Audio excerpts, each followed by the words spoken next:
প্রায় ১ বছর পেরিয়ে গেলেও থামছে না ময়মনসিংহের জুলাই অভ্যুত্থানের শহীদ পরিবারগুলোর আহাজারি।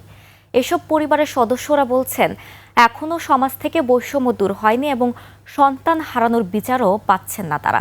এদিকে জুলাই চেতনার বাস্তবায়ন দেখতে চান বৈষম্য বিরোধী ছাত্র আন্দোলনের নেতারা। ময়মনসিংহ বিভাগীয় প্রতিনিধি আতাউর রহমান জুয়েলের তথ্যচিত্রে দেখুন ডেস্ক রিপোর্ট।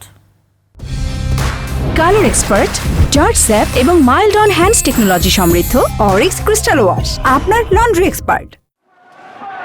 ময়মনসিংহে বৈষম্য বিরোধী ছাত্র আন্দোলনে ১৯ জুলাই শহীদ হন কলেজ ছাত্র রিজওয়ান হোসেন সাগর। ছেলের শোকে শুকিয়ে গেছে মায়ের চোখের জল।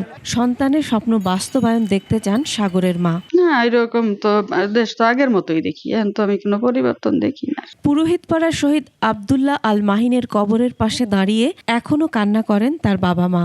সন্তানের বিচার না পেয়ে হতাশ তারা। এতগুলো সন্তান মারা গেছে, তাদের বিচার কোনো কিছু পাচ্ছি না। ময়মনসিংহ শহরে আমি দেখছি আসামি দত্তাছে একদিকে আরেকদিকে টাকা খায় ছেড়ে দিচ্ছে। এছাড়া আন্দোলনে হতাহতদের স্বপ্ন বাস্তবায়ন সহ ফ্যাসিস্টদের বিচার দেখতে চান শহীদ পরিবারের সদস্য ও আহতরা।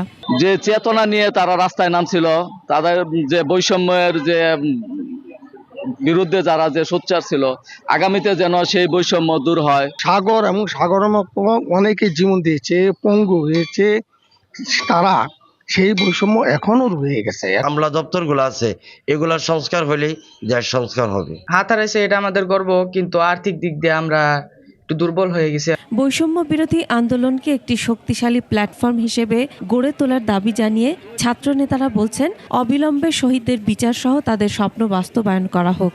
আমরা চাই না হলেও দেরিতে হলেও যেন সেটা হয় এবং দেশবাসীর প্রত্যাশা পূরণ হয়, শহীদরা বিচার পায় এবং শহীদ বাবা মা যেন তাদের আর কাঁদতে না হয়। ময়মনসিংহ জেলায় গণ অভ্যুত্থানে নিহত হয়েছে ৪১ জন। এর মধ্যে ৩৯ জন ছাত্র জনতা আর বাকি ২ জন police. Masum আলিসা, desk report, ২১ television.